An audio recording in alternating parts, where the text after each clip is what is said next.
bonjour. Bonjour Pierrot Dupuis, content de vous retrouver. Ben moi aussi, parce qu'on l'a peut-être oublié, mais vous avez été le premier à inaugurer à l'époque cette série d'émissions. Donc c'est avec plaisir que je vous retrouve. Pour les lecteurs, les auditeurs qui ne vous connaîtraient pas, vous avez été le conseiller d'Emmanuel Macron pendant sa campagne électorale pour tout ce qui touchait à l'outre-mer. C'est ça, oui.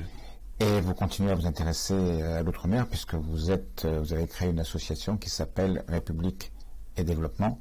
Outre-mer. Outre-mer. REDOM. Voilà. Et qui a qui comme clientèle? Je veux dire, vous ciblez qui particulièrement? Alors, REDOM, République Développement Outre-mer, c'est une association qui lutte contre le chômage de masse dans les territoires français océaniques. Parce que ça, c'est pas acceptable. On a aujourd'hui, avec le Halo, on a un ultramarin sur 3 qui n'a pas de boulot. Donc, grosso modo, 3 fois plus de chômage de la Réunion qu'à métropole. Oui, c'est ça. Donc ça, c'est pas acceptable. Et moi, mon engagement ça fait marrer un peu tout le monde, mais je dis que au fond, moi, je suis macroniste depuis 1977. Alors, ça n'a rien à voir avec la date de naissance du chef de l'État. C'est simplement la date à laquelle je suis rentré à l'époque au Parti socialiste chez les Rocardiens. Donc j'avais 18 ans à l'époque, et ça ne rajeunit pas. Et à 18 ans, je rentre au PS chez les Rocardiens et je suis ce qu'on appelle un social-libéral, où on commence à essayer de se dire, mais finalement, comment est-ce qu'on peut garder le social, c'est-à-dire nos acquis fondamentaux du Conseil national de la résistance.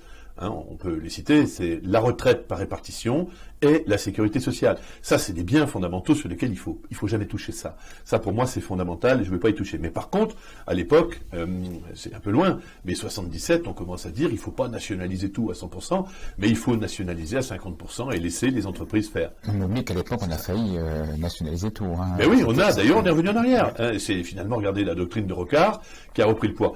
Donc, très logiquement, quand Emmanuel Macron commence en 2015 à s'exprimer d'une manière un peu particulière vis-à-vis de Hollande, moi j'écoute avec une oreille quand même un peu exercée. Et je me dis, tiens, voilà un homme qui parle comme nous parlons quand on se retrouve entre social-libéraux. Voilà. Donc du coup, je prends contact avec lui, c'est comme ça que l'histoire a commencé.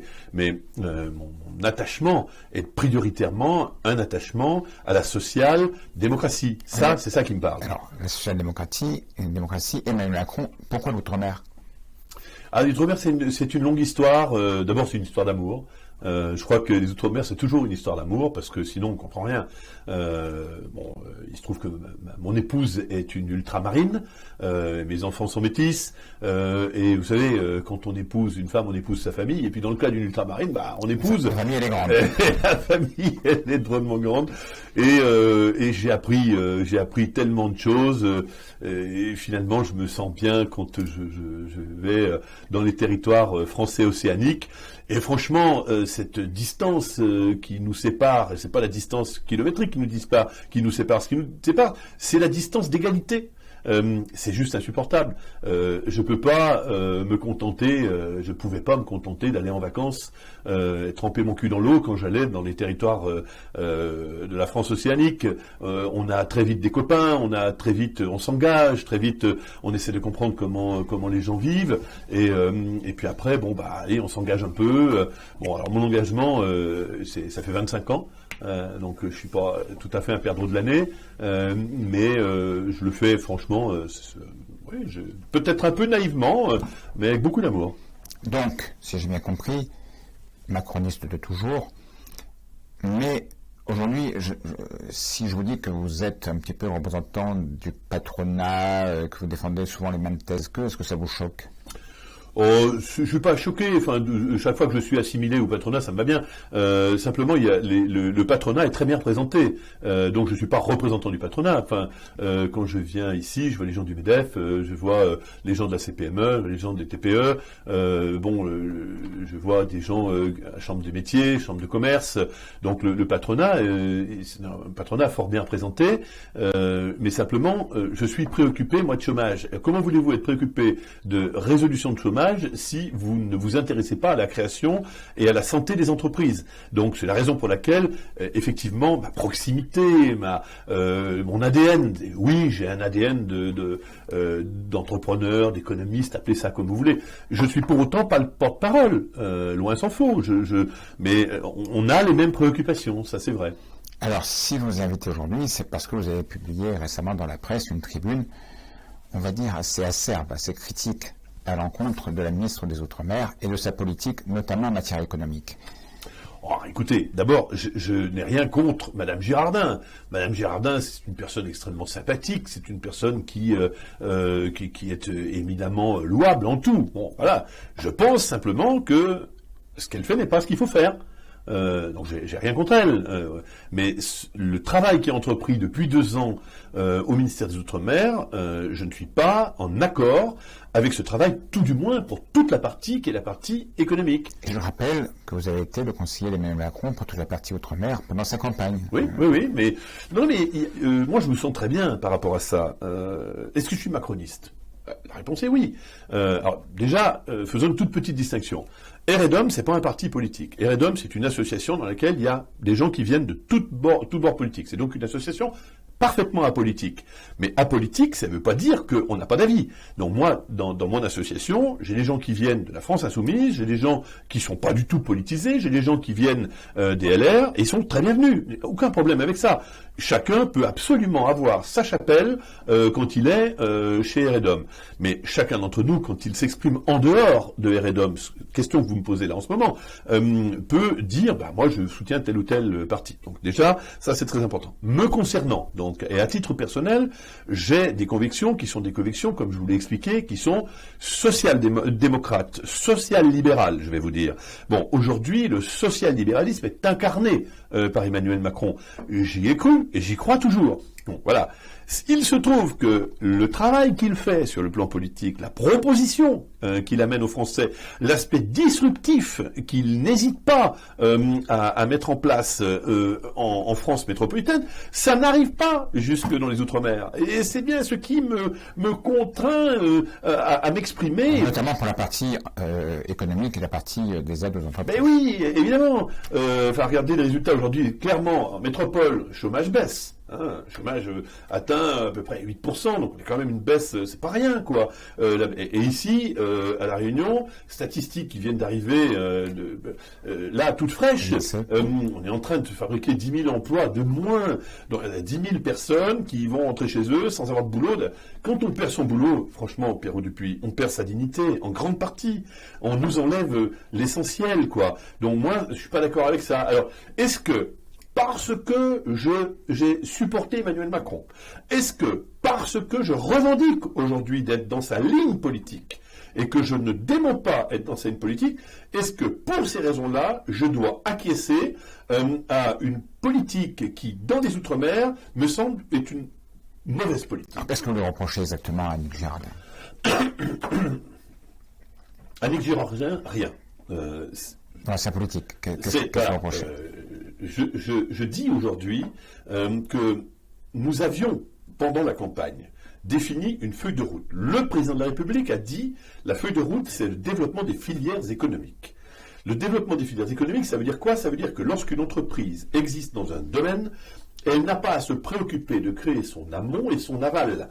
Elle est dans une filière qui s'étend depuis la recherche, en passant par la formation des gens, en allant par la construction du produit, son éventuelle retransformation, sa mise en boîte, sa commercialisation, son internationalisation, le cas échéant, etc. Quand vous avez aujourd'hui une boîte à Réunion, puisque c'est le sujet qui nous occupe, et quand elle s'installe, si elle doit se préoccuper de boucher les dents creuses de son paradigme économique, elle ne peut pas y arriver. Donc je dis aujourd'hui que ce que j'attendais moi, c'est que le développement des filières économiques soit une réalité. Alors ça voulait dire quoi? Ça voulait dire que on allait s'occuper des grandes filières. Parce que, bon, quelles sont les grandes filières? On n'a rien inventé du tout. On a fait encore le livre bleu. Le livre bleu parce qu'on est allé sonder une fois de plus les ultramarins. Bon. Moi, j'étais pas un grand fervent de cette nouvelle. C'est un grand débat avant le grand débat. Un grand débat avant le grand débat. Je me suis exprimé clairement là-dessus, dans Le Monde, dans Mediapart, dans d'autres supports, pour dire que je pensais que c'était pas très utile. Pourquoi ? Parce que globalement, on sait ce qu'il faut faire. On connaît les problèmes. On connaît les problèmes. Donc, on va encore faire un 10e grand débat. On va pas découvrir. Alors, où est la richesse à conquérir ? C'est ça la vraie question. Et la richesse à conquérir aujourd'hui, on peut dire quoi ? Allez, vous avez la mer tout autour là de notre beau pays de la Réunion. La mer, c'est les sous-sols marins, c'est la colonne d'eau et c'est ce qui est sur l'eau. Bon, alors regardons un peu si on peut aller chercher de la richesse là-dedans. Dans le sous-sol marin, il faut aller voir ce qu'on peut y trouver. Déjà, dans le sous-sol marin, on y trouve de l'eau à 5 degrés. Ça paraît pas, mais quand on fait remonter cette eau à 5 degrés, on a des échangeurs thermiques qui ont produit de l'énergie. Donc, oui, déjà, il y a une ressource, là, quelque part. Bon. Il y a une eau qui est pure. Il y a une eau qui est pure. Il y a des rapoulets qui est toujours qui est merveilleux. C'est son obsession. Et que j'ai rencontré, qui est le plus jeune des hommes en âge de la Réunion, qui a une énergie phénoménale. Il a détecté ça. Donc il y a une ressource là-dedans. Il y a aussi des biomasses marines. Il y a aussi des protéines. Bon, tout ça, c'est dans le fond de l'eau. Il y a la colonne d'eau. Dans la colonne d'eau, il y a les poissons. Bon. Et il y a aussi de la nodule polymétallique. Ah, ça, on est encore au fond. Il y a du fluide métallique. Alors, je sais pas s'il y en a à La Réunion. Il y en a pas loin. Je sais qu'il y en a au large de Mayotte. Il y en a aussi du côté de Wallis. On trouve encore des choses là-bas. Il y a le quartz aussi. Donc, bon, il y a des choses. Attention. Faut dire aussi une chose, Pierrot Dupuis, c'est que quand on discute avec, par exemple, le CHOM, le CHOM, c'est les gens qui sont capables de rassembler à peu près les données qui nous permettent de savoir ce qu'on a au fond de l'eau. Une fois que sont passées les campagnes géosismiques ou les campagnes pour aller voir ce qu'il y a au fond de l'eau. Bon, voilà. Ils nous disent quoi ? Ils nous disent que aujourd'hui, nous n'avons la connaissance que de 6% de ce qu'il y a dans les fonds marins. Vous imaginez ça ? C'est important ce que je veux dire parce que je vous fais un peu de teasing, mais je vais y revenir tout à l'heure. Bon, donc, on a vu un peu qu'on avait des ressources possibles au fond de l'eau. Dans l'eau, ce qu'on appelle la colonne d'eau, l'épaisseur de l'eau, là, on a des poissons. Sommes-nous aujourd'hui certains de tirer le maximum de revenus de nos ressources halieutiques ? Moi, je vous réponds non, c'est pas vrai. On se fait largement piller. Oui, déjà, et puis c'est une des régions où il y a eu le moins de pêche intensive. On est d'accord. Donc voilà, donc on pourrait faire infiniment mieux. Bon, les Français ont inventé l'aquaculture. Bon, qu'est-ce qui reste on parle de filière aquaculture, mais on a laissé tomber cette filière aquaculture. Aujourd'hui, c'est l'ombre d'elle-même. Il n'y a pas de filière aquaculture. Si des gens de l'aquaculture m'entendent, ils savent très bien que ce que je dis est juste. Voilà. Une fois que vous êtes sur l'eau, on va parler du tourisme. Bon, pourquoi pas ? Il y a quand même des choses à faire. Moi, c'est pas à moi d'expliquer si les Réunionnais veulent des touristes ou s'ils préfèrent aller plonger pour aller chercher des choses au fond de l'eau. Chacun choisit.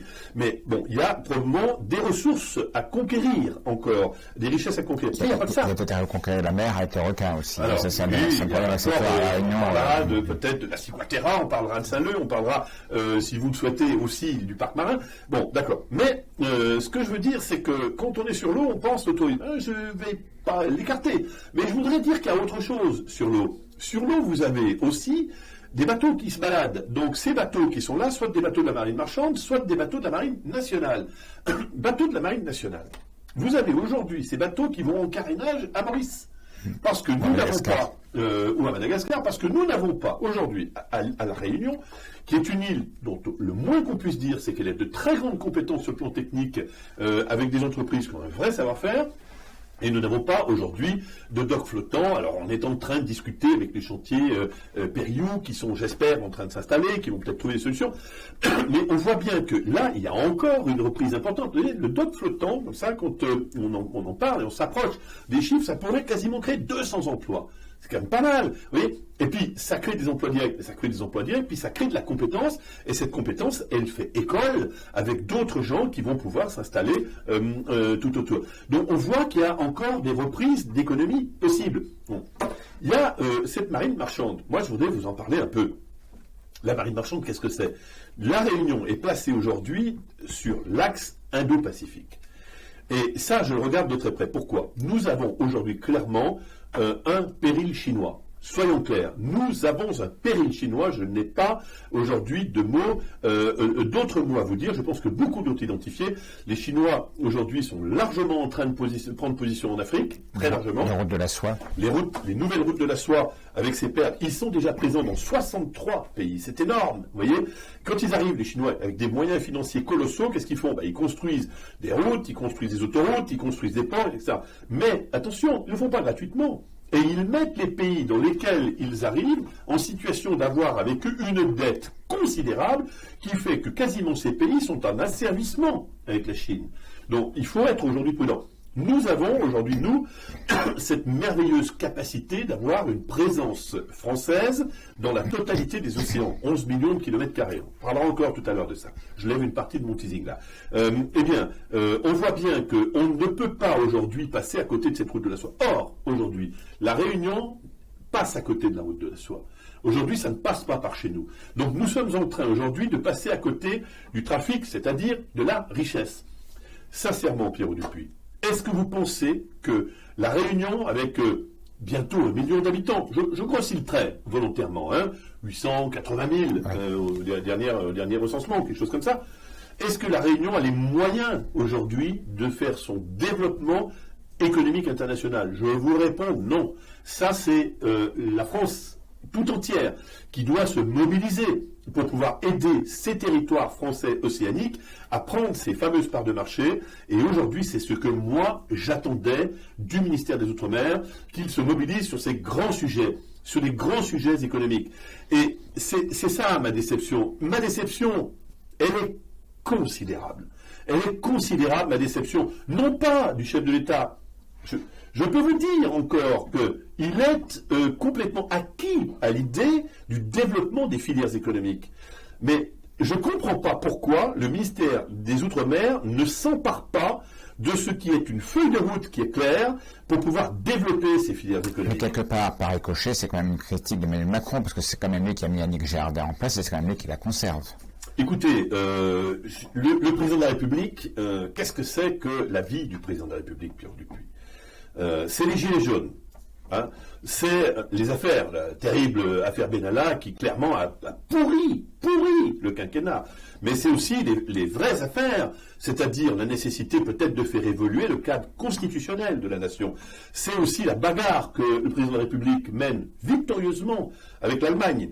L'Allemagne a toujours été le partenaire de l'Allemagne, etc. Sauf que les Allemands ont toujours fabriqué une Europe qui servait leurs intérêts. Aujourd'hui, le président de la République, il a quand même ce cran incroyable de dire à Madame Merkel, je vous aime bien, mais ça ne se fera pas dans ce cas-là. Vous voyez, le bras de fer qui a eu lieu avec les Anglais, je rentre, je sors, je rentre. Emmanuel Macron a dit stop au mois d'octobre. Avec Trump. Voilà. Avec Trump, les bagarres qu'il y a avec Poutine, les guerres. Bon, c'est ça la vie d'un président de la République. Donc, un président de la République aujourd'hui, il est bien dans l'obligation, et c'est normal, de déléguer un certain nombre de son autorité à ses ministres tout autour. Bon, voilà. Alors, il y a des ministres qui font très bien le job. Je pense à Blanquer, par exemple, un ministre. Personnellement, je trouve que sur nos territoires, ici à La Réunion, la décision qui a été prise de diviser par 2 les classes des enfants dans les zones prioritaires, c'est-à-dire en gros à peu près toute la Réunion, pour être clair, c'est majeur. Chaque Réunionnais doit savoir que cette décision qui a été prise par Emmanuel Macron aura des répercussions phénoménalement positives sur l'éducation de l'ensemble des Réunionnais. Et il faut savoir soulever le chapeau sur ces choses-là. Bon, voilà, il se trouve que pour l'instant, on est un peu maillon faible sur la partie ministère des Outre-mer, en tout cas pour ce qui est du développement économique. Bon, franchement, est-ce qu'on peut dire aujourd'hui que encaisser durement 10 000 chômeurs supplémentaires dans un territoire sur lequel il y a déjà 170 000 chômeurs, regardez, à peu près 83 000 chômeurs, et le halo représente plus de 60 000. Le halo, c'est-à-dire les gens qui rentrent, qui sortent et qui voilà. Précaires, on est d'accord. Bon, attends, franchement, c'est là qu'il faut mettre le paquet, quoi. Alors, Madame Girardin, moi, je lui demande simplement, amicalement, fraternellement, Madame la ministre, allez, venez nous aider à pousser nos entreprises. Est-ce que c'est vraiment elle qui est la patronne? Est-ce que c'est vraiment elle qui dirige ou est-ce que c'est Bercy? Non, écoutez, franchement, Pierrot Dupuis, Bercy dirige tout, hein. Voilà.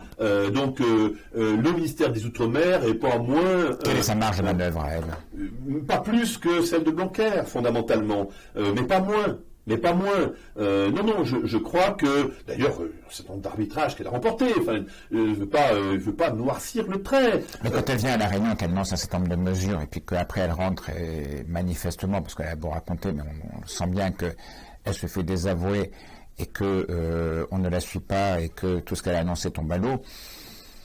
Est-ce que ça ne montre pas quand même le poids d'un ministre par rapport à Bercy Sur cette question-là, je ne crois pas que ça soit une question de Bercy ou pas Bercy. Je pense que là, véritablement, là, vous touchez au fond le cœur, presque le cœur de mon désaccord avec le ministère des Outre-mer. C'est-à-dire que depuis 1945, depuis en gros le moment où on a commencé à dire qu'il fallait à peu près de l'égalité, on a notre égalité réelle qui arrive très, très tardivement, mais cette volonté d'égalité réelle, elle date de 1945. Depuis ce moment-là, nous avons des hauts fonctionnaires qui ont tous été formés depuis 1945 par l'ENA, l'École nationale d'administration. Vous avez vu dans mon papier, ça ne vous aura pas échappé, que j'ai aussi assez fortement critiqué le principe même de l'ENA. Pourquoi ? Parce que aujourd'hui, l'énarchie a deux défauts majeurs. Je vais répondre à votre question concernant Mme Girardin, mais je voudrais faire ce détour. L'énarchie a deux défauts. Le premier, c'est que la quasi-totalité de la haute fonction publique est née de l'École nationale d'administration. C'est-à-dire qu'en fait, au fond, c'est l'ADN de cette école, une forme d'ADN unique. Et je crois que quand le président de la République a dans l'idée, si c'est confirmé, parce que pour l'instant, il ne s'est pas exprimé, mais quand il a dans l'idée de supprimer... Ça a fuité. Bon, ça a fuité. Quand il a dans l'idée de supprimer l'École nationale d'administration, je crois que ce qui vise, c'est pas tant... les énarques, que je respecte infiniment, sont des gens qui sont des gens extrêmement intelligents et avec une instruction solide. Donc ne nous trompons pas de cible.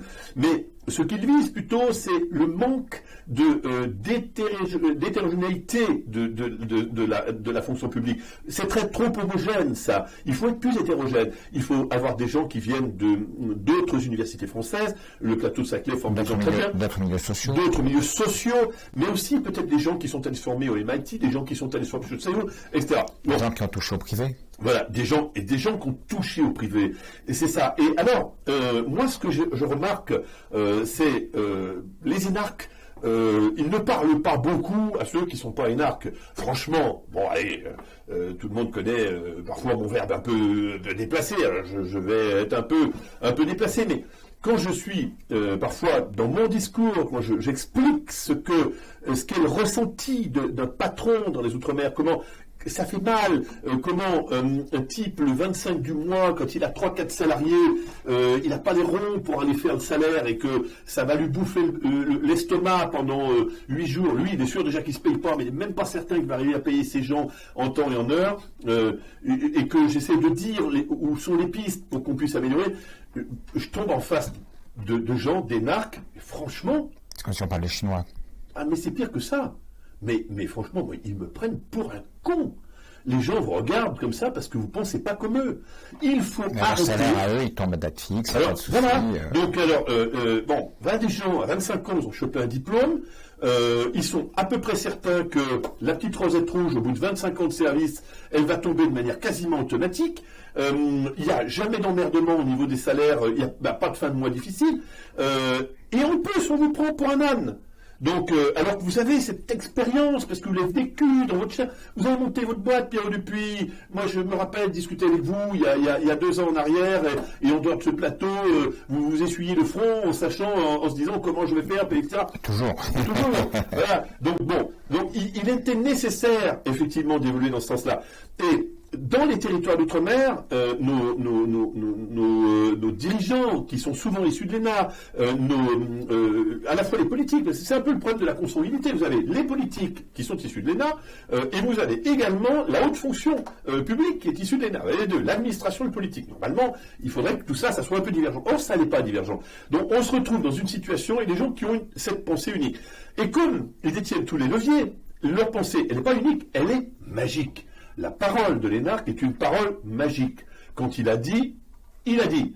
Et derrière, il y a une forme de panurgisme que j'ai constaté. C'est-à-dire que quand un énarque a dit, parce que quand il est capé, quand il a des responsabilités, quand il a dit c'est comme ça, c'est que les autres énarques disent la même chose. Disent la même chose. Et on a ainsi condamné nos territoires français d'outre-mer à être des territoires qui n'avaient pour seule solution pour résorber leur chômage que la manne sociale. Et c'est comme ça qu'on en est venu là. Et il y a aujourd'hui ce dogme épouvantable qui fait que, de toute façon, dans les Outre-mer, il n'y a pas 50 solutions. La commande publique peut éventuellement, à la marge, à travers le bâtiment travaux publics, qui le seul est capable d'absorber les grands travaux. Donc là, on absorbe un peu de l'homme. Et en dehors de ça, il n'y a rien de possible. Et c'est ça, le mal. Et moi, aujourd'hui, quand je viens, je passe beaucoup de temps dans nos territoires français d'outre-mer, et que je discute, qui sont les gens que je discute, vous le disiez tout à l'heure, avec le patronat. Mais le patronat, je ne discute pas qu'avec les représentants des patrons. Je vais dans les boîtes, je vais voir des gens. Il y a des gens qui sont des gens absolument admirables. Je en cite un comme ça, parce qu'il y a longtemps que je ne l'ai pas vu. Je salue Thierry Oncana, qui a monté une boîte. Regardez ce gars-là, Thierry Oncana, il y a une cinquantaine d'années, il a monté une boîte il doit y avoir 30 ans, ce type-là. Il doit avoir 200 camions rutilants, magnifiques, avec un personnel, il doit avoir 250 salariés. Voilà. Bon, et vous savez quoi? Thierry Oncana, il n'a pas la Légion d'honneur. Et ça fait 30 ans qu'il paye des salariés. Eh bien ça, moi je vais vous dire, ça me choque. Revenons à Annick Girardin. Comment vous expliquez, vous, qu'elle a annoncé des choses et qu'un mois après, elle me fasse une déclaration de laquelle... Je pense que le ministère des Outre-mer évalue mal la capacité des entrepreneurs de la Réunion à booster véritablement leur économie pour faire croître la richesse, donc le PIB, et que par conséquent, comme elle l'évalue mal, parce qu'elle est sous la pression elle-même, elle n'est pas énarque, mais elle est sous la pression des gens qui l'entourent et qui sont un peu dans cet ADN-là, elle a peut-être abdiqué sur le plan économique. Et du coup, quand elle vient là, elle a finalement une réponse qui est toujours la même, une réponse sociale. Elle vient en disant, je vais donner un peu plus, je vais faire un peu de ceci, un peu de cela. C'est-à-dire, au fond, elle mène la politique qu'elle menait chez Hollande. C'est un ministre hollandais, Madame Girardin. Donc, ministre hollandais, il est chez Macron, on continue à être un ministre hollandais. Donc, vous voyez, donc je pense que c'est ça le fond du problème. Il n'y a pas cette rupture. Et moi, j'attendais cette rupture. Mais enfin, pourquoi est-ce qu'on n'aurait pas droit, dans les Outre-mer, à la même rupture qu'on a eue ailleurs? Et on l'a pas. Donc, je pense que, et je dis pas que, il n'y a pas de complot de la part du ministère des Outre-mer. Il y a simplement une erreur fondamentale de jugement de la capacité des territoires d'outre-mer à aller conquérir des marchés. Mais ils ne peuvent pas y aller tout seuls. Je vais vous prendre un exemple. Regardez. La ville de Bordeaux, alors Bordeaux, 250 000 habitants à peu près, mais Bordeaux métropole à peu près 750 000 habitants. Bon, allez, je le rapporte à peu près la population réunionnaise. Est-ce que vous pensez sincèrement, Pierrot Dupuis, que la Bordeaux Métropole aurait été capable de promouvoir dans le monde entier toute seule son vin? Mais moi, je vais vous dire, le vin de Bordeaux, aussi excellent soit-il, si la nation France, pendant des années, pendant des décennies, s'y était pas mis avec ses chefs, Bocuse, Gagnère, quelques autres, etc., avec le président Chirac, qui avait l'habitude de lever un peu plus, bien manger, bien boire, avec la capacité qu'il avait de mettre dans les avions présidentiels, quand il allait partout, en Chine, au Maroc, aux États-Unis, en Russie ou ailleurs, d'emmener des gens avec lui représentants, c'est comme ça que s'est construite aujourd'hui la réputation de ce vin de Bordeaux. Alors, on ne peut pas demander aujourd'hui aux Réunionnais d'encaisser à eux tout seuls j'ai envie de dire, de fabriquer le label réunionnais, alors que une région métropolitaine qui avait pas le problème de l'éloignement, qui avait pas le problème de la capacité à trouver un vivier proche pour pouvoir se développer, a eu besoin de la totalité de l'effort national.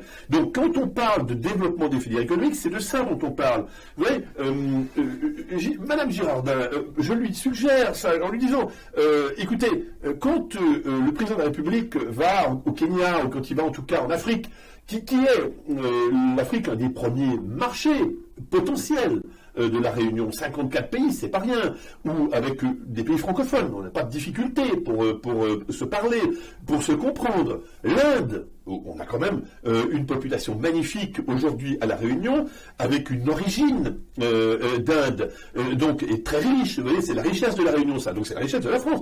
La richesse de la Réunion, c'est la richesse de la France. Mais quand il y a un voyage ministériel, il faut emmener 50 patrons réunionnais quand on va au Kenya. Il faut emmener 50 patrons réunionnais à chaque fois qu'on part dans un territoire qui est le territoire de la chalandise de notre... Voilà. Donc, c'est ça le travail. Et j'ai du mal à me faire entendre. Je désespère pas de trouver avec le ministère des Outre-mer une passerelle, je ne sais quoi, mais je suis très, très disponible. Je leur dis, voilà, je suis dispo pour aller parler avec vous de ces choses-là. Je ne suis pas contre. Je suis simplement contre la vision. Oui, nous n'avons pas la même vision. Moi, j'ai une vision qui repose sur l'économie marchande. Je n'ai pas une vision qui repose sur le social et les subsides sociaux. Il faut, attention, Pierre Dupuis, il faut des subsides sociaux, parce qu'il ne s'agit pas de laisser nos compatriotes crever la gueule ouverte, comme on dit d'une manière vulgaire. Hein. Donc ça, j'y tiens profondément. Mais il faut développer, il faut tout miser sur l'économie marchande. Vous avez beaucoup critiqué aussi la gestion par le ministère des Outre-mer des contrats aidés. Alors, ce que j'ai dit sur les contrats aidés, j'ai dit que lorsque le président Macron a pris la décision de supprimer en grande partie les contrats aidés, moi je suis d'accord avec ça. Parce que les contrats aidés, c'était du trompe-l'œil. On a un peu l'idée que les gens travaillent, finalement, les gens travaillent pas, les gens touchent un salaire sous prétexte d'un travail. C'était pas tout à fait la même chose. Je mets un bémol quand même, parce qu'un certain nombre d'associations, quand même, avaient besoin de ces contrats aidés, et aujourd'hui, ils leur font cruellement défaut. Donc il fallait aussi être... Associations, mairies... On est d'accord. Et là, il aurait fallu sans doute que la ministre des Outre-mer s'engageât plus j'ai envie de dire, dans la manière avec laquelle ça allait être fait et où ça allait être fait. Donc je pense que là aussi, il y a eu un manque d'implication. C'était fait à l'âge. C'était fait à l'âge. Et il avait pour responsabilité, à mon avis, le ministère des Outre-mer avait pour responsabilité de mettre un peu d'humanité dans le traitement. Mais surtout, ce qui était fondamental, c'est que en même temps, il fallait donner deux signaux, le fameux en même temps, auquel je tiens. Je vous dis, je suis dans cette mouvance macroniste. Nous ne sommes pas des ennemis. Je dis qu'en même temps, il fallait booster le secteur marchand pour qu'il y ait un transfert sur le secteur marchand. Vous voyez, qu'on perdait un emploi d'un côté, on le gagnait de l'autre. Ben oui, moi j'ai proposé à un moment donné, j'ai dit, REDOM a dit, bon voilà, il faut augmenter l'employabilité des gens, des jeunes. Et il faut mettre en place un système qui fasse que, assez rapidement, quelqu'un qui est au chômage soit en capacité d'avoir un minimum d'employabilité. La question n'est pas de savoir s'il connaît bien sa géographie, on verra ça plus tard, s'il parle parfaitement le français, il a le temps. Moi, je pense que quand quelqu'un a une employabilité, c'est-à-dire qu'il a la capacité de trouver un boulot, quand il a trouvé ce boulot-là, même s'il ne parle pas très bien français, très vite, il aura envie, parce qu'il a retrouvé une belle dignité, parce qu'il va bosser le matin, il va, comme tout un chacun, aller chercher de la culture générale. Moi-même, moi je me prends en référence sur cette question-là. Je n'ai jamais fait d'études, Pierre Dupuis, mais jamais de chez jamais. Je suis titulaire du certificat d'études primaires. Basta. Le reste, je l'ai fait à pied. Bon, quand j'écris, je mets beaucoup de fautes d'orthographe et ça me navre profondément. Mais j'ai fini par me faire une culture générale parce que globalement, j'ai vécu à une période, j'ai 60 ans, où il suffisait d'avoir envie de travailler pour trouver du travail. On avait encore cette capacité-là. Et cette capacité, on ne l'a plus aujourd'hui. Mais moi, je sais que quand un individu a retrouvé du travail, quand il est de nouveau employé, l'employé, alors il fait de lui-même les efforts nécessaires pour pouvoir se cultiver, avoir une vision sur l'art, sur la connaissance des autres, sur ce qui l'entoure, etc. Donc ce qu'on appelle la culture générale. Alors, cette question-là, elle est accrochée à l'idée d'avoir d'abord cette première dignité, d'avoir un boulot. Et pour avoir un boulot, il faut avoir de l'employabilité. J'étais hier avec des patrons d'entreprises, de grosses entreprises. Je rencontrais des patrons de grosses entreprises. À La Réunion. À La Réunion. Oui, quand je viens, je vois beaucoup de monde et je vois souvent des patrons de grosses entreprises. D'abord parce que je demande où j'en suis. Alors Max, t'en es où, etc. Et eux, on m'a parlé de cette question des emplois aidés. Ils m'ont dit, mais nous, on était prêts à absorber une partie de ces contrats aidés sous une forme qui aurait pu être une forme d'apprentissage avec la capacité à euro égal, on était capable sur une durée donnée de faire rentrer des gens chez nous et déjà de leur remettre un peu le pied à l'étrier. Il y avait une possibilité. Moi, j'avais créé l'attestation de savoir-faire professionnel, c'est-à-dire on se tourne vers des entrepreneurs, on leur dit écoutez, vous prenez des jeunes qui ne sont pas du tout formés, vous les formez, vous leur donnez de l'employabilité, c'est-à-dire en gros l'équivalent de la pratique d'un CAP, la pratique. Et puis quand ils auront ça, ils se sentiront un petit peu mieux et ils retrouveront l'envie d'y aller. Bon, je vois aujourd'hui des patrons réunionnais qui m'ont dit mais nous, on pouvait en partie absorber une partie de ces 6000 gars qu'on retrouve ou femmes qu'on retrouve aujourd'hui là. Mais on voit bien que il n'y a pas de passerelle qui est faite. Il n'y a pas de passerelle qui est faite. Je dis, ça va pas. Alors, vrai ou faux, je n'en sais rien. J'entends qu'une des idées parisiennes serait de faire venir des gros employeurs de la métropole pour... mais attendez, pour faire quoi? Les employeurs réunionnais ont toutes les compétences pour pouvoir développer leur business. Il s'agit pas... Les Réunionnais préfèrent peut-être travailler à La Réunion que d'aller travailler en métropole. Mais c'est évident. Donc aujourd'hui, nous avons les ressources. On a les ressources, le savoir-faire. Vous avez des entreprises qui sont des fleurons à La Réunion. Simplement... elles ne sont pas dans des filières qui sont des filières poussées aujourd'hui par l'État-nation, qui n'est pas l'État-providence, mais qui est l'État-nation qui doit mettre en place, avec ce qu'on appelle dans l'industrie, enfin comme vous le savez, un compte d'exploitation prévisionnelle. On dit voilà, bon par exemple, on va faire cette fameuse filière aquaculture, bon celle-ci comme une autre, comme je prendrais la biodiversité, qu'elle soit maritime ou terrestre, il y a quand même des choses à faire, mais demain matin, si vous avez quelqu'un qui décide de monter une boîte dans la biodiversité, qui dit tiens, moi je vais cueillir telle ou telle plante et à partir de la molécule que je vais en tirer, je vais faire un onguent, je vais faire... Mais il est tout seul. Comment voulez-vous? Ou un médicament contre le cancer. Ou un médicament contre le cancer. Mais il est tout seul. Donc il n'a aucune chance de survie. Ou alors il va rester un tout petit artisan. On voit bien qu'il faudrait là qu'on amène toute une compétence qui vient depuis la recherche en allant jusqu'au packaging. Et ça, seule la puissance d'un État est capable de le faire.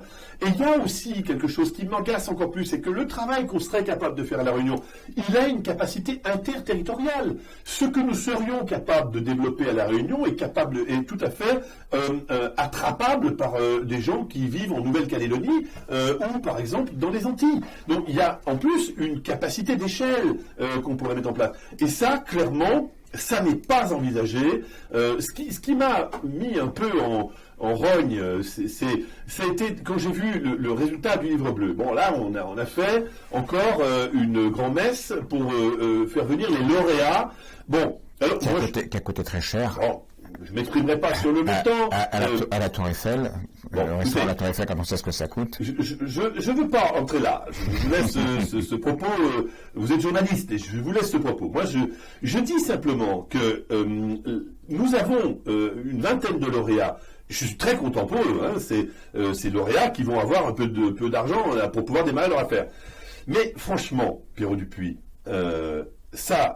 arriver à 20 lauréats pour pouvoir dire ces gars-là, il faut les aider ou ces femmes-là, il faut les aider, c'est pas le boulot d'un ministère. Ça, c'est le boulot d'une association. Vous voyez, la FEDOM, par exemple, aurait eu cette initiative, excellente FEDOM, aurait eu cette initiative. La CPME, ici chez vous, ou le MEDEF, ou les TPE, qui sont d'excellentes fédérations, auraient eu cette initiative, j'aurais applaudi, vraiment en disant ça c'est bien. Mais j'attends pas ça d'un ministère. D'un ministère, j'attends des grandes lignes. J'attends des grandes lignes qui sont des lignes qui ont des profondeurs. Vous voyez? Donc aujourd'hui, j'ai vu arriver le 5.0. Vous voyez, en gros, alors on est capable aujourd'hui de nous proposer un plan écologique à 10 ans, 12 ans et plus en profondeur, et alors on n'est pas capable de nous présenter un plan économique. Alors moi je suis aussi préoccupé, j'ai des enfants, donc je suis préoccupé de la planète. Et c'est bien de s'occuper de ça. Mais il faut que les gens bouffent d'abord. Et la priorité des priorités, je vous le dis, Pierrot Dupuis, la priorité des priorités, c'est l'emploi. C'est pas le 5.0. Alors on va conclure, on est arrivé au terme de l'émission. J'ai une dernière question à vous poser, un peu provocatrice. Est-ce que le matin, en vous rasant devant votre glace, vous pensez de temps en temps à être ministre des Outre-mer ? Alors, je vous remercie de me poser cette question parce que vous la posez, vous, au moins, de manière élégante. D'habitude, elle ne m'est pas posée comme ça. D'habitude, on me dit, mais finalement, si vous êtes en colère après le ministère des Outre-mer, c'est parce que vous n'avez pas été ministre. C'est ce qu'on me dit d'habitude. Mais je reconnais là, je salue votre élégance, Pierrot Dupuis. Écoutez, j'ai pas une réponse sur est-ce que je pense être ministre des Outre-mer ou pas. Fondamentalement, j'y pense pas. Alors, j'y pense pas. J'y pense même pas une seconde, parce que j'ai pas le profil du tout. Je représente pas Madame Girardin. Elle propose un profil qui est un profil en amenant un courant politique. C'est une élue, elle est députée. Moi, j'ai pas du tout ces passés-là. Donc, je sais pas. Je sais pas. En tout cas, donc, elle était radicale socialiste, donc elle amenait ça. Moi, j'amène pas tout ça. Donc, je ne me sens pas légitime. Honnêtement, je ne me sens pas légitime du tout. Mais est-ce que cela, au fond, change quoi que ce soit? Que je pense à être ministre ou que j'y pense pas? Que je sois aigri ou que je sois pas aigri? Est-ce que ça change quelque chose au résultat terrible des 10 000 chômeurs qu'on vient d'encaisser sur 2017? Et à La Réunion seulement. Et à La Réunion seulement. Vous voyez, fondamentalement, donc, c'est pas le propos. Moi, je suis content d'être aujourd'hui chez Eredom. Je profite de votre antenne pour dire d'ailleurs à tous ceux qui veulent adhérer à Eredom, adhérer. Vous pouvez adhérer simplement, ça coûte rien d'adhérer à Eredom, simplement avoir une démarche citoyenne. Si vous voulez aujourd'hui défendre l'emploi marchand, si vous voulez être un acteur économique de votre territoire, Eredom vous en donne cette possibilité. Et avec cette vision un peu interterritoriale. Voilà. Et vous aurez compris qu'on est ouvert. Et que vous soyez macroniste ou anti-macroniste, vous êtes bienvenue chez Eredom. Voilà, c'est comme ça. Moi, ça n'enlève rien de ce que je suis. Vous l'avez, tout le monde le sait. Je supporte aujourd'hui, de manière claire, l'action du président de la République au niveau national. Je la supporte de manière extrêmement claire. Et je l'alerte de manière extrêmement claire également sur le retard qui est pris depuis 2 ans dans la politique qui est menée en Outre-mer et qui ne correspond pas ni à ce qu'il a souhaité à travers le développement des filières économiques, ni à ce qu'il a déjà entrepris dans la métropole. Et je ne voudrais pas. Là encore, on est déjà dans l'inégalité. Il va venir bientôt à La Réunion. Vous l'accompagnerez, vous le rencontrerez. Alors moi, je ne l'ai jamais accompagné dans ses voyages, si ce n'est quand il était candidat. Écoutez, je suis pas certain d'ailleurs que tout le monde soit très content de me voir dans l'avion, mais je l'assume complètement. Et puis c'est peut-être pas d'ailleurs ma place, donc j'ai pas de problème avec ça. J'ai entendu dire qu'il venait au mois de juin. Je vais lui conseiller de venir plutôt au mois d'octobre, parce que les élections européennes seront fraîches, on sera encore sous cette tension politique qui anime, c'est très vivace à La Réunion, chacun est très politisé, et c'est drôlement bien, la vie démocratique est forte à La Réunion, et moi je salue ça, je trouve ça très bien. Donc je pense, je lui conseillerais, je lui ferai un mot dans ce sens pour lui conseiller plutôt venir au mois d'octobre, c'est-à-dire un peu au début de l'excitation des municipales, donc ce sera qu'au début, donc ça ne sera pas encore le feu roulant des municipales. Il y a peut-être là une fenêtre qui sera une fenêtre à mon avis de calme, en tout cas je l'espère, pour qu'il puisse venir dire des choses. Et puis, ça laissera aussi le temps à Eredom d'avancer sur quelques sujets. Je pars là maintenant à Mayotte, où Eredom a décidé de s'emparer de la filière pêche de Mayotte. Un gros problème là-bas. On a une vraie capacité à sauver et à créer l'équivalent de 1400 emplois. Ça, c'est du concret. Eredom, c'est concret. Hein. On prend des sujets. Moi, je me fais interpeller. Les gens me demandent, alors qu'est-ce qu'on peut faire? On met les dossiers en place. On active tous nos réseaux. Ça, c'est vraiment du concret. Donc, voilà. Bon. J'espère aussi, encore une fois, je tends la main à Annick Girardin, très fraternellement, pas de problème avec ça. Mais on doit pouvoir se dire les choses. Voilà, on doit pouvoir se les dire. Et merci de me permettre de le faire à travers votre très belle télé. Merci en tous les cas. Merci. Merci Pierre À bientôt, Dupuis. on se reverra sans doute. Merci beaucoup.